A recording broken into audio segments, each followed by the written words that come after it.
Welcome, everyone. Thank you for joining us today at the MBA Academy. We're really excited for this conversation today. I'm going to start really briefly with an introduction to ClimateCAP. We have a lot of new faces that are just joining us, and then we'll move into our conversation.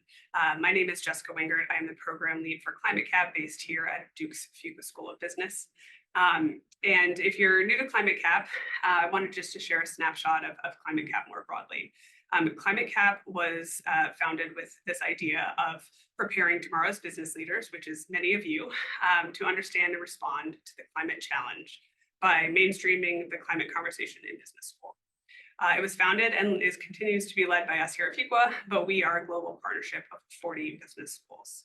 And we work really closely with the staff and faculty at those schools on a number of different initiatives, including our ClimateCAP MBA Summit, the Fellowship, MBA Academy, and other different initiatives.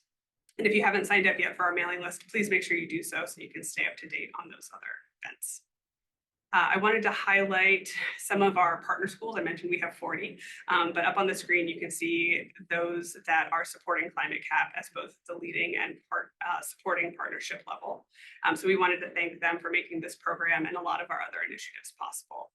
For those of you who are prospective MBAs, you can check out the full list of our partner schools on our website and link directly to their information for more contact details.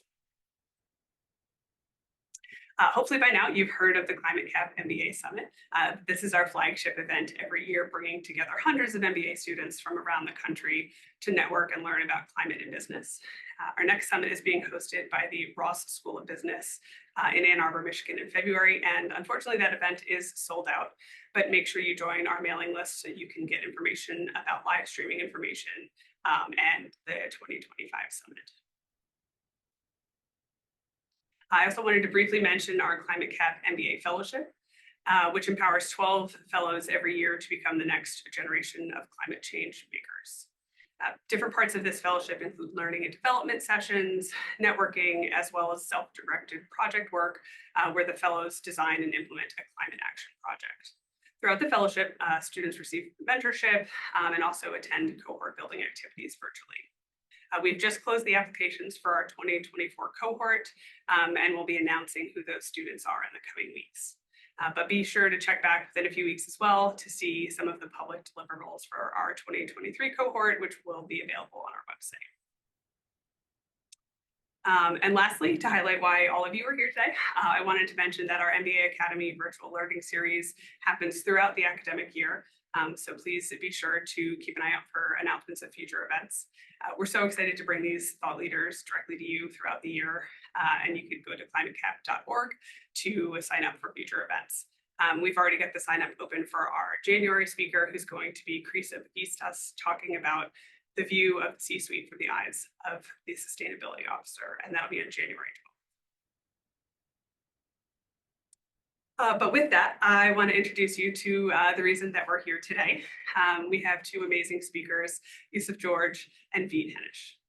Yusuf George is the co-head of active ownership and engagement at TCW. In this role, he's responsible for leading and developing TCW's active ownership and engagement efforts across the firm's investment platform and business strategy as part of the Sustainable Investment Group. Previously at Engine Number One, he was the head of active ownership, and he oversaw active ownership and proxy voting strategies for the firm's fund portfolio companies.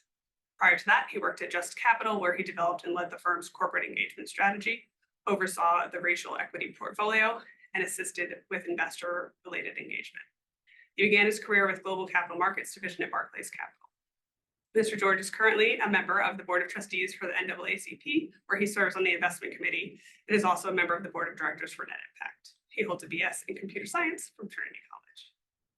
And Yusuf is going to be in conversation with Henisz, who is the Vice Dean and Faculty Director of the ESG Initiative at the Wharton School, as well as the Deloitte and Touche Professor of Management. His research examines the impact of political hazards, as well as the environmental, social, and governance factors more broadly on the strategy and valuation of global corporations. He's currently a principal in the consultancy Prima LLC, whose clients span multinational firms, asset managers, intergovernmental organizations, and non-governmental organizations, and he has previously consulted and advised for Engine Number One. And with that, I'm going to turn it over to Yusuf. Thanks, Jessica. Thanks to all the participants for joining us for this conversation. Really looking forward to engaging with Yusuf and talking about some of these important questions about impact and how we bring impact into the assessment and engagement with different companies. Yusuf, the topic that we were brought together to speak about is impact beyond financial returns. And at one level, that's a non-traditional topic to be talking about when you're engaging with companies and looking at portfolios of companies. Why is impact beyond financial returns relevant? If it's beyond financial returns, how does it affect your engagement and your active ownership of the companies you work with at TCW? Well, I'm excited to kick this off, and you obviously have wasted no time getting right into it. Look, beyond financial returns is really an interesting point because I spent a long time in this space assessing the impacts that large multinational companies have on their stakeholders, employees, customers, communities, the environment, et cetera. And none of these stakeholders are without or devoid of impact. And none of these stakeholders have all of the impacts are related to financial returns. Let's just, if we want to spend some time talking about the environment for a second, because I think that's one that is really clear and is something that is you and I have spent some time talking about in the past. So this year, as we know, is probably the hottest year on record. Record high temperature days, extreme weather events. In the US alone, I think the numbers are estimated that the extreme weather events cost nearly $150 billion on an annual basis. The impact of climate change in places like the Global South are just extreme. There's a ton of research from the IEA on it, right? If we look at what's being done right now, and this is really important as we talk about this idea of beyond financial returns, if we look at what's being done, at this moment, world leaders are in Dubai. There's world leaders and really important people outside of you and I who are there talking about what the impacts of climate change are, right? The idea is that there is greater investments that are needed in providing solutions to a low carbon economy. I think in the US alone, financing for clean energy deals over the last year alone was $1.4 trillion. There was a report by the Climate Policy Initiative that put that out.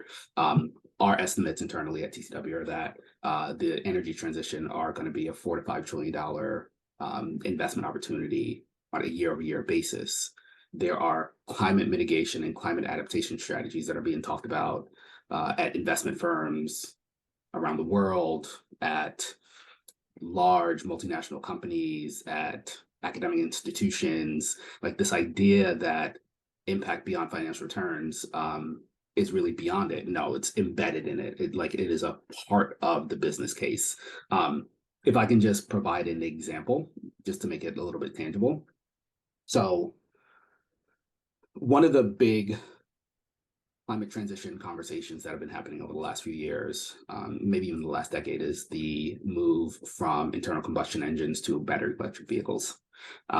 We've all heard about it. We've all heard lots of conversations about it. We know the companies who are embedded in this conversation, some who some CEOs who like to elicit headlines as recently as this week, and others who've been in headlines for other reasons. Now, we've been producing EVs for just about a decade, but we know that over the course of the next 20 years, EVs are going to be probably the forefront of what we drive in this country and globally, especially because of regulatory pressures, right?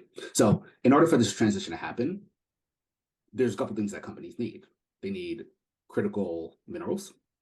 They need a resilient supply chain. They need a stable workforce. They need consumer demand. There's a number of factors, right? All of these factors have impacts, and all of those impacts are related to the business case directly, right? If you think about things like critical minerals, sourcing has been a really big factor, right? A lot of the mineral deposits are located at land, indigenous people's lands. So what is the community impact that mining companies have? When you think about resilient supply chains, as I mentioned, we're headed into the holiday season. 2 years ago, this idea of supply chain and supply chain disruptions became a household phenomenon when kids couldn't get their Legos. But the real impact was that large companies couldn't deliver on parts that were needed for manufacturing, right? Stable workforce. Recently, within the last 3 months, there was a pretty big labor movement associated with the sort of the big three automakers, right? All these factors that I'm talking about are directly related to business impacts. So the concept of beyond financial return, it's not, it really isn't, because it's truly embedded. And I know you spend a lot of time on this, so I'm curious for how you think of it. Well, let's take it one step further before we come to that. I'd love to hear a little bit more about how you assess the impact yourself. Some of the things you were talking about, minerals in the electric vehicles, critical minerals and access to critical minerals, and who's sourcing from, Democratic Republic of Congo versus Australia or Canada, what safeguards are in place, who's committed to what sort of transition. Where do you get the information on this sort of transformation and this sort of, is ESG data fit for purpose, or do you have to go digging somewhere else? And how does that process of gathering that information influence your ownership and engagement strategies? Yeah, so data is a problem. There's not enough of it. That is a commonly held reality that we all face. That said, there is more and more companies are becoming transparent as a part of the process, right? More and more, as I talked about, this massive investment opportunity. What comes alongside that investment opportunity is companies being more transparent about what they're doing, what they're reporting on, what their emissions are, how they're sourcing materials, et cetera. So while there's a data gap from an environmental, social, and governance perspective, there is a lot of data out there, right? And so I sit on the sustainable investment team at TCW, and our team is comprised of, say, 8 to 9 folks. And what we do is we spend a lot of time doing research. And just want to make one real quick point is that we are a sustainable investment team, and that's pretty unique because we provide investment research to different groups along asset classes within the firm.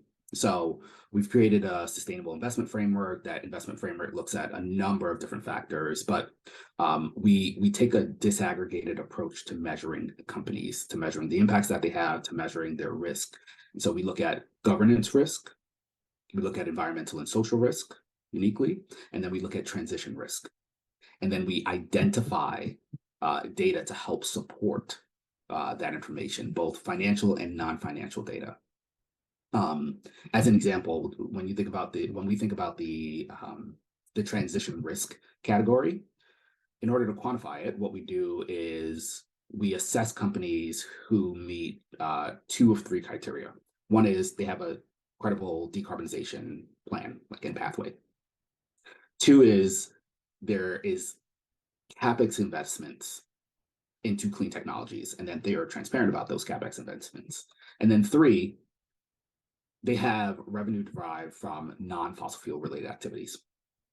So as a part of our transition risk methodology, we look at those factors for the companies that are within our investment portfolios, and we rely on data to assess that information. We also use the tools of active ownership and engagement to directly engage that company to fill the gaps where there may be gaps, right? To understand if they are actually truly mitigating risk in a way that we believe that they should be doing, to understand if the pathway that they are talking about is actually credible, if they face bottlenecks, if they are roadblocks, if there's opportunities for cross-industry collaboration, right? Things that are alpha generating. So the active engagement is a really critical part of not only our research process, but also our value generating opportunity.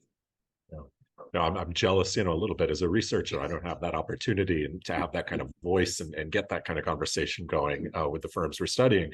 And I think it's really important to highlight the difference between what you just described and so much of the ESG data that many investors rely on. Just sourcing from one of the major data providers and getting these subjective scores of how companies are rated on hundreds of different factors without attention to, what are the 2 or 3 most critical dimensions, such as you mentioned, the sort of, looking within industry at those different weights and then really digging down deep to understanding the processes and the innovation. That's something that most of the ESG or all of the traditional ESG data providers can't hope to do. I think there's a logic that is even quite distinct that we try to follow as we're building data sets, which is to really go beyond just subjective scores and weights, but instead to really look at the impact these companies are having. So it's interesting Sorry. that you mentioned. Yep, no worries. Sorry, just lost the screen there for a second. And so I think, why don't I turn it over to you, Yusuf? Sorry, I've got some background noise here.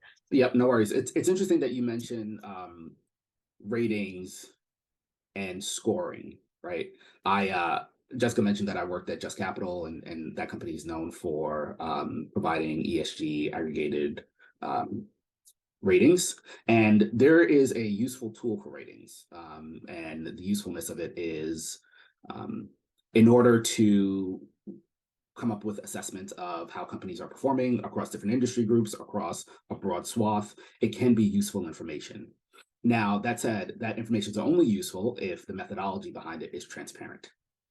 Unfortunately, a lot of the ESG data rankings and ratings are under a black box. And so you really don't understand what the raw data underlying is measuring. And as we talked about, there's a data gap. And so it's really important that the work that you do, which is assessing that raw data and understanding the impacts associated with it is critical. But how do you approach that? How do you do that? Yeah, thanks for the question. So, it was a great opportunity that I had working with your team at Engine Number One. Before the company was even formed, Chris James reached out to me with this idea that it might be possible to measure the total impacts that companies had in dollar terms, and to compare firms within an industry, compare automakers, compare fossil fuel producers, and see what impact they were having on society and on their stakeholders. And that idea that would somehow affect medium to long-term shareholder value was something that we had advocated for in research, but Chris and others CJ saw as a potential vehicle to support investment decisions. And so we started out with this idea of let's actually look at not ESG scores and subjective ratings, but let's look at impacts. Let's look at carbon emissions, but turn it into the social cost of carbon. Let's look at human rights issues, but consider potential legal liabilities. Let's look at worker training, but put it in terms of the increase in their human capital. And let's take this from a set of scores that have to somehow be aggregated to something that's all measured in terms of dollars. And that total value framework that Engine Number One developed is now starting to be replicated by other data providers. There's a company called Gist Impact. There's a company called the Upright Project, organization called the Upright Project, that are all measuring ESG impacts, not in terms of scores and trying to replicate credit ratings, but really looking at the total impact companies are having and then assessing their performance within industry benchmarks, and then using that dollarized impact to guide investment decisions. I think it's a really fundamental different approach, and one that's really promising. You mentioned the electric vehicles case. When you look, I think it's a great example. When you look at General Motors or Tesla or other individual members there, how do you assess the trade-offs in terms of both the sourcing of critical minerals, and their own labor force, but also the broader possibility that they have to realize the potential demand for electric vehicles? How do you put all that information together, and what sort of questions are you asking? Well, I would first and foremost, our team provides this information, and we work really closely with our investment teams. Look, this transition specifically is a decades-long one, right? Because it's not only the car manufacturers. It's also the folks who are going to sell, right? So when you go to a car lot, are they incentivized to actually sell battery electric vehicles over internal combustion engines? It is policymakers, right? Are there subsidies associated with being able to provide EVs to the market versus ICE vehicles, which are historically cheaper, right? And so there's a lot of factors here. But how do we go about measuring and assessing this impact? Well, what we do is sort of tops down and bottoms up, right? Our investment team does a ton of fundamental research on a company, right? On if we like the auto sector, we're looking at not only that sector from the sort of just the car manufacturer's perspective, but also from the perspective of, what are the companies that support, what are the enablers of the EV transition, right? And so we're talking about mining companies, we're talking about transportation companies, we're talking about the microchip manufacturers, right? Because those are part of the development of the battery electric vehicles. And so we have to look at the entire ecosystem in order to assess which companies are ultimately going to be able to win at the end of the day versus others, right? I talked about critical minerals and access to that. Well, I don't have the stats in front of me, but there is definitely a shortage of critical minerals, and some companies are going to be able to provide access to, are going to be able to access those minerals versus others. And so who are investing CapEx into projects now that are going to help them win over the long term, right? These are all factors that we look at, which are embedded in this broader concept of what the EV transition is. And then you have to think about, well, what are the labor impacts that are going to have on the companies? I talked about the community level impacts and how are you working with indigenous communities. There's environmental factors, then there's a ton of social factors that are also that needs to be assessed. And we spend the time doing the deep research to understand which companies have the right governance structures to measure and mitigate the risks that they're facing associated with those, but also are spending money investing OpEx and CapEx into the opportunities for them to win over the long term, right? Again, are you investing now for 10 years out, right? And that's sort of how we think about this holistically. When you're thinking about a 10-year time horizon, how do you separate the assurances that you're getting, especially when they're repeated, from just greenwash, from people who are saying, yeah, we'll get there. Don't worry, by 2030 or by 2035, we'll be fossil fuel free, or we'll have 80% fossil fuel free. What do you look at from year to year to separate the assurances, the assurances from actual action? How do you separate those two? So this is the role of active engagement, right? This is where my team really comes in, because not only do we do the research and understand the goals and the targets that are being set, but we have to spend the time to understand, well, is there a bottleneck to actually reaching said goal, right? I'm going to use a different example of some work that we did in the circular economy on plastics recycling. I'm not going to go into the stats around why plastic pollution is a bad thing, but just know that less than 10% of the 7 to 8 billion tons of plastics each year gets actually recycled globally. So it's a problem. It's a big problem, and we eat plastic all day long, unfortunately. So there are human health impacts, there are environmental impacts, but we know that there's consumer demand for specific types of goods. What's happening from a policy perspective is there are laws in the U.S. called extended producer responsibility laws that are in, I believe the number is 19 states now, but there's a number of bills that are coming forth. And this poses a specific risk to companies. I think it started in California, but there's a number of other states. This poses a specific risk to companies who have plastic packaging within their supply chain. So it's one of the fastest growing greenhouse gas emissions.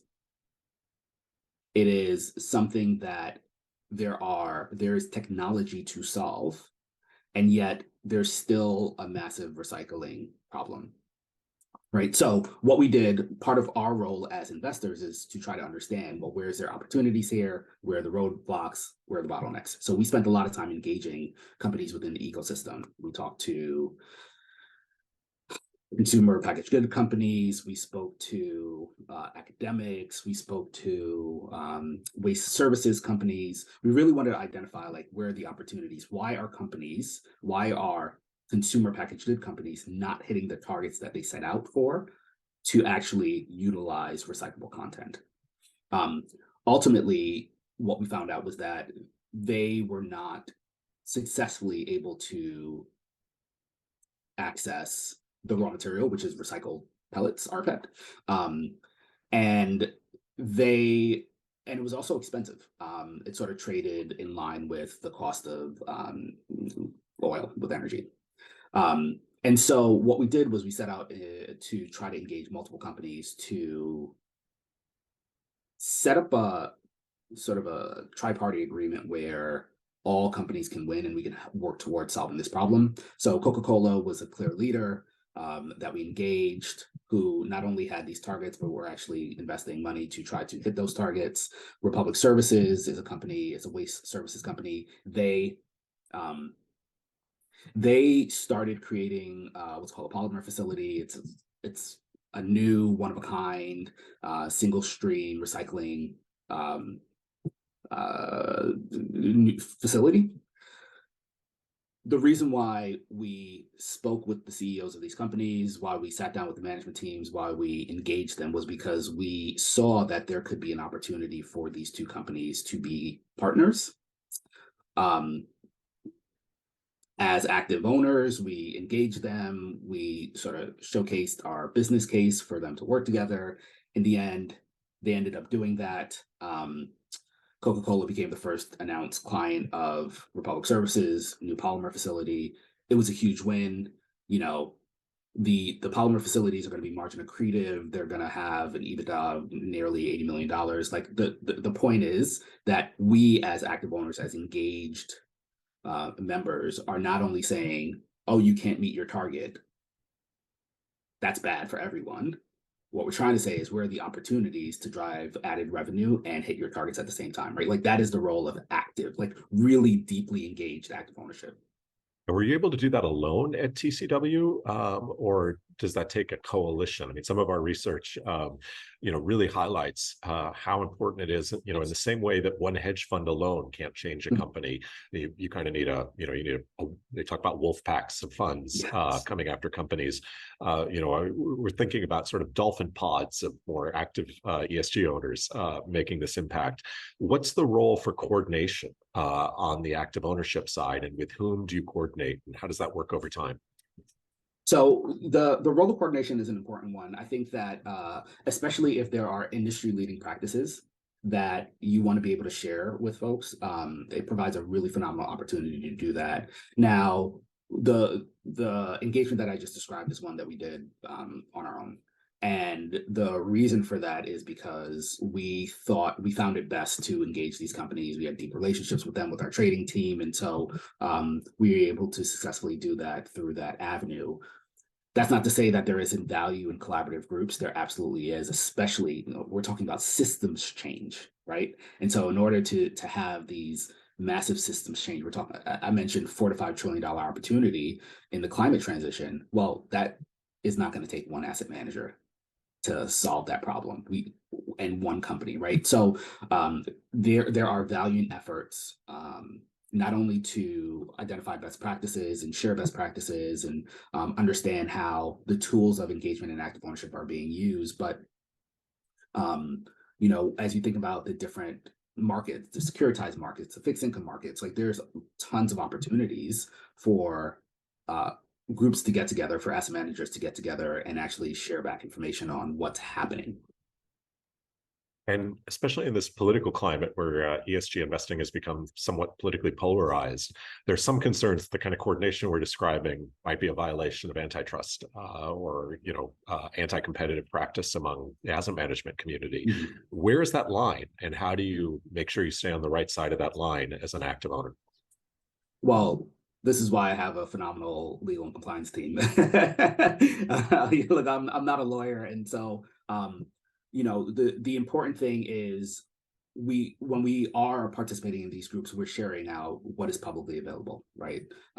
It's not any material, non-public information that we would ever have, but it's really important that what we do is what we say, we did this really great thing, and we can share it with the world. And by the way, group, here's an example of what we were able to accomplish. Here's a case study of it. Look, you work in the academic world, you understand what collaboration looks like. You spend a fair bit of time possibly working with other colleagues at different universities. And so it's important that the efforts, if we're trying to actually shift things at scale, it's important that the efforts that we undergo are shared, but we do that in sort of the most legal and compliant way that we possibly can. Yeah, absolutely. No, and it's, as you said, for system level change, it requires more than one active owner. The kinds of processes you've been describing, working deeply with companies, building this kind of information, building this trust, getting Coca-Cola to work with Republic. I mean, this takes an enormous amount of information, of insight into an industry. How do your asset, how do your investors, are they discerning enough to see what TCW can offer versus another active owner versus another fund that claims to be an ESG investor? How easy is it to convince the people investing in TCW, and how are you as part of the engagement team? I know you're not working out there, but how do they get you in front of people to explain what it is that you do and how you provide value to the organization? I do spend a lot of time talking to clients and sort of being out in the field. We have a range of client types, institutional, retail, we have foundation and endowments. We have a range, right? And different clients have different needs. There's some of our clients who say, as much as the great work that you do in engaging fossil fuel companies in the oil and gas sector, like we can't. It's part of our values. It's part of our mandates. We cannot have those, right? And so there are funds that we have that are exclusionary, right? We have some other clients who say active ownership is the way, and so this is. We trust you through and through. And then we have some folks who are sitting on the sidelines saying, is this effective yet? I'm not sure. I'll just hang back and be in something passive, right? So there's a range of different types of clients who have different needs, and what the sustainable investment framework that I described to you, the reason why we approached it in a disaggregated way is so that it is malleable, so that it is comprehensive enough, so that it is interchangeable enough to meet the client needs, because every client is absolutely different. Now, that said, you touched upon the growing the back and forth on the effectiveness of sustainable solutions or not, and it is a long transition, and it is a deep conversation that does have ideological elements embedded in it, right? What we try to do as much as we can is point to the data, and showcase why what we're doing as investors is useful over the long term, right? And that's what our investment teams across different asset classes are working towards. And so clients hear that and they understand it. And we've been in business for decades, and so and have done it successfully, and therefore we will continue to do that. Are you, as a researcher, studying the fund flows across the ESG space, the vast majority of the people who claim they care about ESG issues are still, their money is ending up in relatively passive products with low benchmark tracking error, with limited engagement. We hear these headline numbers of tens of trillions of dollars, But the reality is, again, and this is what our research at Wharton shows, is that only about 4% of the money that claims to be ESG investing actually differs from the benchmark. And most of it isn't going into active ownership and heavy engagement funds. Most of it is going into exclusionary funds that just strip out a couple companies from an index. What do we do to change that? I mean, if you're right, if this is the approach, how do we get the money to actually move into the people doing the hard work, the people that are rolling up their sleeves and getting things done, not just offering something that has a nice label on it?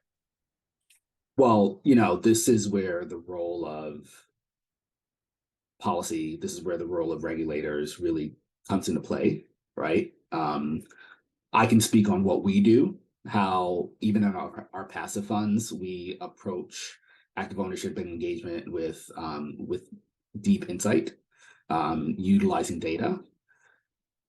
Can I point to other funds and how they approach things? Not necessarily, but I do know that there is greater regulatory, what's the right word? Not just pressure, but regulators specifically spending time to understand what is behind a name. What are companies actually doing that they say fund managers doing listed in their prospectus? Is it actually working towards stated goals or not? There are different types of engagements that are happening from the regulatory bodies, and the pressure is growing, right? I talked about COP28 that's happening right now, and the realities are that these world leaders, these business leaders, these government and policymakers are asking these questions because they're hearing from their constituents that an extreme weather event is happening, and is my money side of it? Can I get money back from my insurance company if there's an extreme fire, right? I invested in a product that had this label. I'm not sure if it's actually doing what it's doing. That's the role of regulators. But I'm curious from your vantage point, right? You're doing some of this research. How are, at scale, the market really looking into greenwashing, into what is happening from these claims? Yeah, I guess I wish I could be as optimistic about the regulatory solution. I mean, I think we should be punishing people who are clearly engaged in cheap talk, and I think there'll be some regulatory floor. But the kind of thing you're describing, is someone really getting into the weeds and asking the right questions and holding firms accountable? And I don't think we'll ever have a regulatory standard that kind of separates out deep engagement from saying you're doing that, but really not. Not doing it. And Yeah. so I think we need a lot more education of investors. I think one of the big problems in the ESG space is it was promised to, it was too much of a promise that it could do amazing things cheaply, easily, and make money. And the reality is it can do amazing things, but it's hard. And there are going to be some people who, derive positive return and some people who don't. And you're really going to have to get to know your fund managers. And, in the same way that you do in your overall portfolio selection, especially if you follow an active ownership strategy, there's going to be a lot of discerning relationship building with your asset management company and with your portfolio managers that's necessary. You're not going to be able to rely on a brand name on a big, total assets under management as a signal.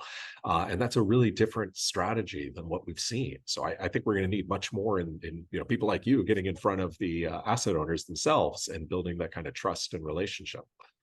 It's interesting. One of my colleagues who covers the banking and insurance sector on the sustainable investment team sent me a report by the ECB that came out in the last few days, and it's called An Examination of Net Zero Commitments by the World's Largest Banks. And in the introduction, the very first bulleted item is greenwashing, tentative definition, and relevance for banking supervision, right? And this is published by the ECB. So to your point, I do agree that there should be some floor.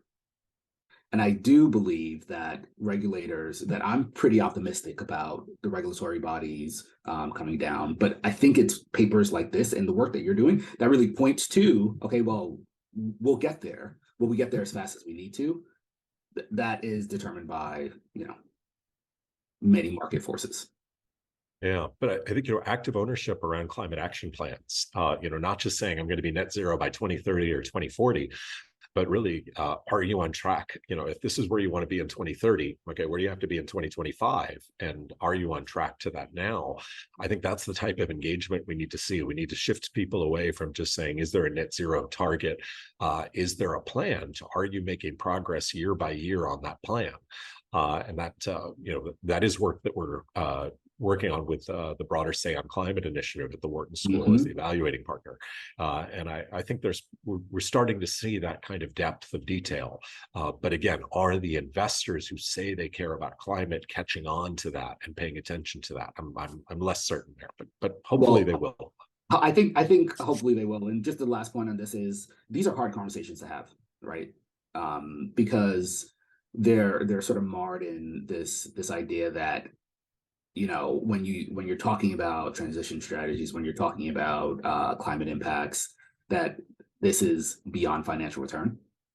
And I think that the realities, as we have discussed, it's not beyond financial return. It actually is incredibly and inextricably linked to financial return, and therefore,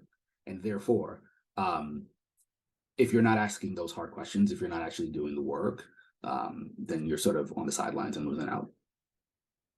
Let me just extend that question a little bit, for people in the audience, MBA students who are thinking about an asset manager they might want to work for, and interview questions they should ask when they're trying to ascertain whether the company they're looking at is really one that's going to make a difference, both in terms of climate impacts and also potentially, financial impacts. What types of questions should they be asking of the people they're interviewing? What kinds of things should they be looking for to figure out if this is a deeply committed, engaged company, or one that's just putting out ESG labeling and ESG strategies, but hasn't really undergone the kind of transformation that you described at TCW? I'm smiling because that's such a powerful question. Reporting and sustainability reporting is a key factor. It is grown. I'll be really careful about my words here. It is grown, meaning I'm sure we can find some report that says the percentage of Russell 1000 companies that have produced a sustainability report, right? The reason I'm mentioning that is it is incredibly important that companies are transparent and having a report of some sort where they talk about the stakeholder groups that I touched on earlier, where they talk about how they're actually approaching those different stakeholder groups and how they're creating value for those groups, right? If I'm a student entering an asset manager, I would ask my recruiter, whomever you're speaking with, some questions about that. All right, so you have a transition strategy, I see. Well, how are you all approaching it? How much money are you actually investing in it? Is it 20% of total assets? Is it of revenue? Or real questions that challenge them, because there are factors, there's a risk to working at a company who has made claims but is not actually following through on it. And employees understand that, because if a company is going to publicly say something about any element of their stakeholder model, it could be reflected in how they treat their workforce. So it's a really important question that that companies, one, have transparency, and that two, the students are using these transparent factors to be able to assess if a company is walking the walk. It's really critical. So, just to add to that, I think, coming back to where we started, most of the data is bad. So ask them what ESG data they use. And if they're just using, if they're doing their fundamental analysis and then they've just got an ESG sheet tacked on to the end that talks about its score or its rating, that company's not doing deep integration. Ask to see the way they're integrating ESG information into the fundamental analysis. Ask to talk to the people who are doing that. Are they just ESG specialists, or are they working in tandem with the industry specialists? And try to gain those skills while you're in your MBA program. programs like this are obviously one way to gain exposure and skills. At the ESG Initiative at the Wharton School, we also support 2 global competitions, the Turner Mint, the MBA Impact Investing Network Training, and the Turner Impact Portfolio Challenge competition that are open to school students across business schools who want to gain these skills either in the impact investing space or in the portfolio construction space, and work with some of the leaders in there as judges and as mentors. So I think there are a lot of ways to seek it out in the interviews and also seek it out while you're in your MBA programs. I think we've got some questions teed up at this point. So let's maybe take it away from just a two-way conversation to open it up to some of the questions that we've gotten from the audience. Wonderful. Well, thank you so much for that conversation. We do have a few questions and I'll ask them here. Vit, to start with you, you mentioned a couple firms earlier that were measuring ESG metrics in terms of impact. Could you repeat the names of those firms? Some people wanted to write them down. Yeah, one of them is called the Upright Project, and I think that's a UK-based consortium that's doing this for a large sample of firms, and the other is a company called GIST Impact, G-I-S-T Impact, and both of them are taking the approach that Engine Number One did with the Total Value Framework and trying to dollarize impacts. It's important to note that the origins of the ESG data space included companies trying to do this, like Innovest, who were really trying to dollarize impacts, but that got subsumed along the way in terms of people measuring goods and bads and focused more on exclusionary strategies, and all these data providers became more jumbled. And so we're going back to the roots a little bit with some of these new alternative providers, and we're excited to work with them as partners at the ESG Initiative and look at their ability to drive signal and inform both active ownership engagement and potentially other strategies as well. Great, thank you. I've got a few more here, but if anyone does have any questions, please go ahead and put them into the Q&A panel and we'll get them answered. But a related question to what you were just speaking about, this approach of measuring impact sounds novel and well-intended, but also really fraught with subjectivity and maybe even manipulation. Can you discuss the considerations for managing this concern? What elements or conditions are needed for this to go well, to be fair and useful? Well, I think every measurement process is subject to some subjectivity and some assumptions, but I think this is much more rigorous than most of what passes for ESG data. You're actually looking at, let's start with carbon, tons of carbon that are emitted, and then you're relying on scientific studies that put a social cost on that carbon and saying, what is the consequence to society of the carbon emissions in terms of dollars? And, there are academic studies that place this as low as $20 a ton, others that put it up around $180 or $200 a ton. There are debates around the discount rate, but there are there is science behind that, as opposed to whether someone is a 96 or a 93 on a rating system that's a black box. What does that mean? Where did it come from? So I think there's much more hope in terms of dollarizing impacts, although there are places where it's a challenge. How do we dollarize the impact of diversity, for example, or of social justice? That's a much harder challenge. So I don't want to minimize it, but I think in many of the areas that we care about, putting a dollar value on consequences is much more objective and scientifically rigorous. The challenge is the next step. Once we know the impacts, what's going to be the impact on shareholder value and over what time horizon? That's where there's still more subjectivity, and we have to weight things like stakeholder interest, regulatory scrutiny that Yusuf mentioned, coordinated action by active owners and society more broadly to pressure companies like in the plastic space to change. So I admit there's a subjective process there, but we're at least working from a rigorous system where if you have impacts, stakeholders are going to act or react in a way that hits shareholder value. And that's much more transparent and objective, I would argue, than a lot of what passes for ESG data.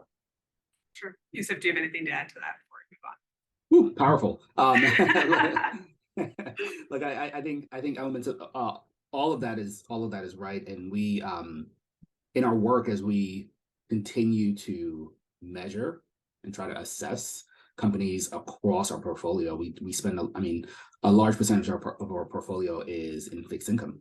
And, trying to understand how this type of data applies on the fixed income side is really challenging, right? When you're looking at, different maturities of different bonds, and you can measure it at the issuer level, but are you measuring it at the security level itself? And so there's some challenges that we're facing, that all asset managers are facing, as we look across our portfolios more broadly and say, well, what are the impacts that these large companies have? How are they managing and mitigating on the risks that we know they're facing? And then what are the strategies that they're using to actually get through it, right? Because that's the most important element of if they're going to succeed or not. Thank you.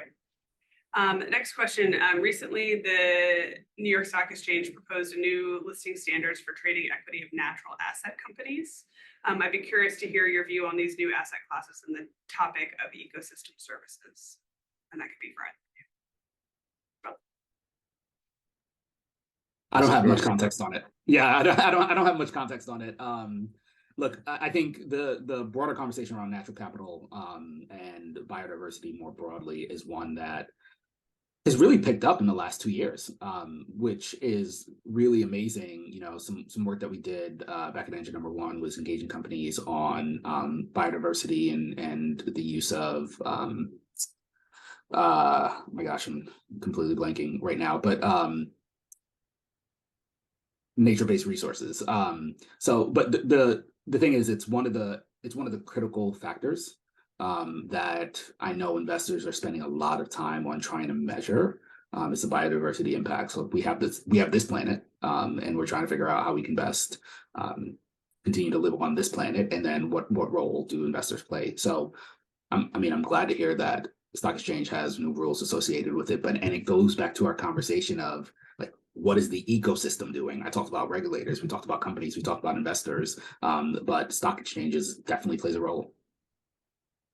Yeah, and I would just add that it's an area where the limitations on the data are so pronounced. I mean, what's actually happening? We need satellite data to actually look at where companies are operating. What are they doing in the environment? Are they operating in a way that is, affecting the environment, destroying it, or allowing it to be rehabilitated, to be sustained? And that's something that goes well beyond any ESG data structure that we're typically using. So it's good to see progress in this, but there's a long way to go on the biodiversity side. And I think it's another area where there's been a lot of energy and excitement, but the data has a long way to catch up. Yeah, just to add on to that you talk about being able to, traceability is one of the big issues in this space. If you talk about biodiversity lost, and there's a lot of investment I'm super into space, just as an aside. And if you start to look at the number of companies that are setting up satellites to be able to measure and track this information, there's tons of investment in this area, and it is not captured in sustainability data yet, but it is absolutely sustainable factors that need to be measured. I mean, I was was speaking at a conference in Lima, Peru the other day, and I met with an executive from Grupo AGE, which I guess is the fourth largest global soft drinks and juice producer now, starting here in Peru. And they have a fantastic new product line, which is drawing on fruits that are from the Amazon, but that they're working in collaboration with indigenous communities to develop sustainable harvesting of those fruits in a way that's protecting biodiversity. So we need innovative business models and probably some innovative companies to bring some of these products to market. And it was a great story to hear. The executive is on his way over to COP28 to share the story there and to continue to grow that business model. Look forward to maybe profiling it in the ESG teaching case at the Wharton School soon. Love that. Thank you. I'm going to ask one last question, and then we'll move to wrap up. And this is for both of you. But given that most of our audience members are current MBAs, do you have any advice for them as they go out into their careers? Any firms or roles you think that their talent is particularly needed in, or any skills or areas of expertise that they might want to cultivate during their education in addition to the MBA skill set? I'm happy to start. I mean, my advice sort of counterintuitively would be not to look for an ESG specialist role. To whatever your focus is, whether it's marketing, whether it's finance, whether it's strategy, it is to grab the high status position in the best firms in the industry, but then find the risks and opportunities that relate to ESG factors that are not being dealt with, and run towards those, undealt with, those difficult challenges. Because if you can make progress on them, you can make a real difference in those organizations and in society. Yeah, I'd say my path is not linear at all. I didn't sort of expect to end up back in the investment world once I left it, nor did I expect to end up in the space where I was doing something that was so impactful and tied to social and environmental justice. But here I am. And so spend time, I think Beat's recommendation is absolutely right on, which is spend time on your craft and then figure out what your value set is and what you are most aligned with, and then identify ways and opportunities to do this, right? The world is shifting constantly. We are creating history on a daily basis. There's so many opportunities out there that is associated with the broader climate, and, you know, just be innovative. Well, thank you so much. With that, we're going to wrap up, and I just can't thank you both enough for the time and you know, just knowledge that you shared with us over the course of the past hour. I'd also like to thank our attendees for joining us. As a reminder, there's a lot of different ways that you can get involved with ClimateCAP. So please make sure you're signed up for our newsletter. And you can sign up on our website, www.climatecap.org. Which is a newly updated website. We hope you like it. Please follow us on LinkedIn, Instagram, and our YouTube channel, where we will be posting this recording as well as the recordings of all past and future MBA Academy sessions. Again, you can register now for our next MBA Academy on January 12th. We hope to see you there. And again, thank you, everyone. We're really glad you joined us.